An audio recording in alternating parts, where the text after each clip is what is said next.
encore un peu de temps et vous me verrez, parce que je vais au Père. Quelle est la parole de Jésus à ses disciples? Avant de prendre la parole, je tiens tout d'abord à m'humilier devant vous, nos pères, nos grands-mères, nos papas, nos mamans, nos jeunes, Panata, les Ducoles, les Écalicias, le grand chef, ainsi que les enfants.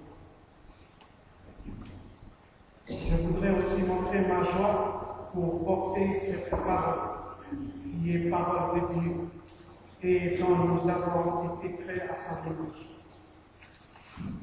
Je m'humilie aussi devant Dieu, car il est 3 fois saint, et je suis un pécheur. Je m'humilie devant celui aussi, qui est saint. Le texte de ce matin que je vais partager avec vous, c'est le texte qu'on vient juste d'écouter. Et c'est aussi le texte de ce dimanche, tiré dans Parole et texte. Le texte se trouve sur l'évangile de Jean 16, versets 16 à 27. Ce texte commence par une parole qui est dans le verset 16, qui dit ceci: encore un peu de temps et vous ne me verrez plus. Et puis encore un peu de temps et vous me verrez. Parce que je vais au Père. Là-dessus, quelques-uns de ses disciples dirent entre eux: que signifie ce qu'il nous dit? Encore un peu de temps et vous ne me verrez plus. Et puis encore un peu de temps et vous me verrez. Et parce que je vais au Père. Les disciples disaient donc: que signifie ce qu'il dit? Encore un peu de temps. Nous ne savons de quoi il parle. Jésus connut qu'ils voulaient l'interroger. Et il leur dit: vous vous questionnez les uns et les autres sur ce que j'ai dit. Encore un peu de temps et vous ne me verrez plus. Et puis encore un peu de temps, vous me verrez. Jésus leur dit: en vérité, je vous le dis, vous pleurerez et vous vous lamenterez, et le monde se réjouira. Vous serez dans la tristesse, mais votre tristesse se changera en joie. La femme, lorsqu'elle enfante, éprouve de la tristesse, parce que son heure est venue.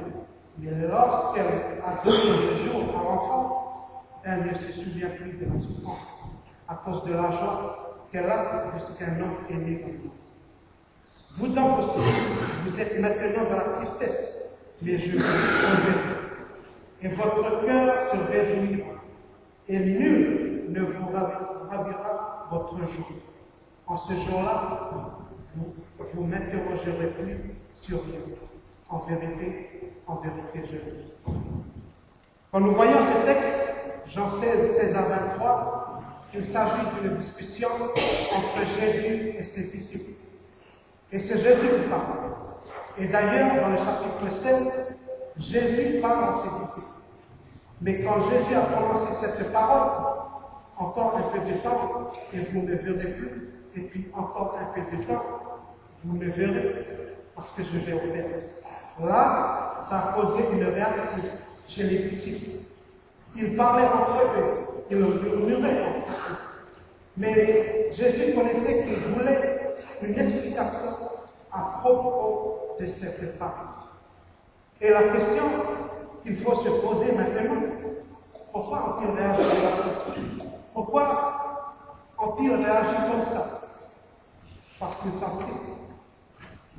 Pourquoi sont-ils dans la tristesse?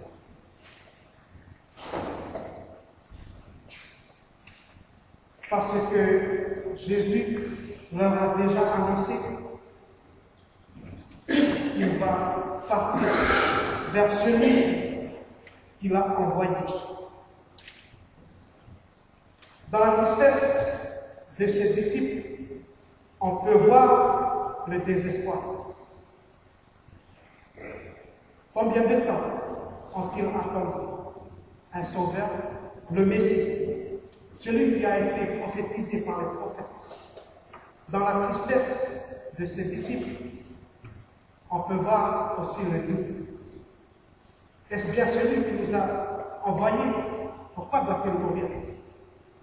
Et d'ailleurs, Jean, l'auteur de ce texte, il est aussi disciple de Jésus, et c'est le disciple bien-aimé de Jésus. Essaye de convaincre le peuple juif que Jésus est bien le Messie. Dans la tristesse de ses disciples, on peut dire que c'est les réactions normales de l'être humain. Ce qui est merveilleux, c'est que dans la tristesse, dans le désespoir, dans le doute, Jésus connaît leurs questionnements, leurs murmures, et il donne des paroles qui rassurent, qui les encouragent, qui les relèvent. Une parole qui va les fortifier, qui ne va plus les mettre en doute. On peut dire aussi que Jésus est la solution à nos problèmes. Parce qu'il disait, ils ne vont plus se souvenir de cette souffrance à cause de la joie. Sur le message de Jésus, dans les disciples n'ont pas compris, dans l'ignorance, qu'une période de joie va suivre la tristesse. Sur cette parole de Jésus, Jésus annonce son départ. Il annonce sa mort et sa résurrection. Jésus nous fait rappeler sa mission. Il est venu accomplir ce que son Père l'a envoyé. Il essaie de faire comprendre aux disciples qu'il est le Dieu vivant. Aujourd'hui, frères et sœurs, la jeunesse de l'Église, quelle leçon pourrons-nous tirer à travers ce texte? On peut dire que celui qui a causé une réaction chez les disciples a concrétisé sa parole, parce qu'il a été mort, il est ressuscité et il est monté vers son Père. Et il est vivant. Et c'est cette joie-là que nous devons montrer aujourd'hui. J'ai la joie, car je crois à un Dieu vivant. On peut dire aussi maintenant que dans ce lieu, Jésus est là. Devons-nous faire comme les disciples? Nous sommes venus ce matin écouter sa parole. Et aujourd'hui, nous sommes dans la tristesse. Et c'est ce qui est merveilleux, c'est que Jésus connaît tous nos problèmes. Et ce que nous allons encore, est-ce que nous allons encore douter? Dans notre ignorance, nous espérons que la joie va suivre. Si nous sommes tristes aujourd'hui, parce qu'une personne qui m'est chère est partie loin de ce monde, c'est-à-dire la mort, ou une personne qui m'est chère va quitter ma famille, mon clan, ma paroisse. Mais ce qui est merveilleux, dans la tristesse, peut jaillir la joie. Le bonheur de vivre une nouvelle vie en Jésus-Christ. Encore un peu de temps et vous me verrez plus. Et puis encore un peu de temps et vous me verrez. À travers cette parole de Jésus, Jésus nous interpelle. Pasteur, diacre, ecclésiaste, la jeunesse, nous vivons aujourd'hui les derniers temps où tout ne va plus. Conflits dans les familles, les problèmes de la jeunesse, problèmes dans nos institutions politiques, églises, coutumes. Les jeunes Kanaks ne trouvent plus son identité. Il est confronté à tous les problèmes, tels que la drogue, l'alcool, la violence. Plus de respect. Hier encore, un pasteur Biaï souligne le non-respect de la jeunesse. L'homme cherche souvent à combler ce vide pour remplir son cœur de bonheur, au plaisir de ce monde. Un des chanteurs cherchait le bonheur dans la chanson. Mais il disait dans une de ses paroles, j'ai beaucoup chanté que j'ai oublié de vivre. Chers frères, il n'y a pas de grand bonheur en dehors de Jésus Christ et en dehors de sa parole. Encore un peu de temps et vous ne le ferez plus. Encore un peu de temps de nous dire aussi qu'il n'y a pas de temps à perdre. Nous devons nous préparer pour la prière. Aujourd'hui, nous vivons les derniers temps. Des temps difficiles, d'épreuves, de souffrances. Mais une chose est sûre, c'est que l'Esprit de Dieu nous accompagne tous les jours que nous voulons. Quel est le message d'aujourd'hui que je voudrais partager aujourd'hui avec vous?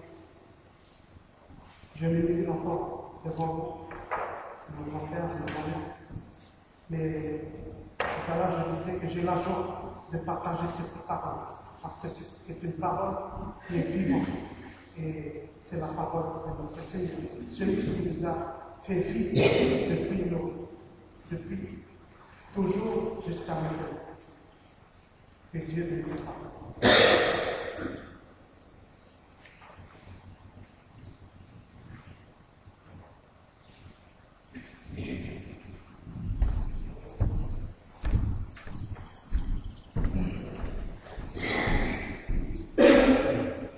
Nous glorifions notre Seigneur ensemble, les chants déjà. Mais c'est aussi le moment où nous devons donner notre offrande. Que chacun donne la version. Le moment de chant, le moment de chant.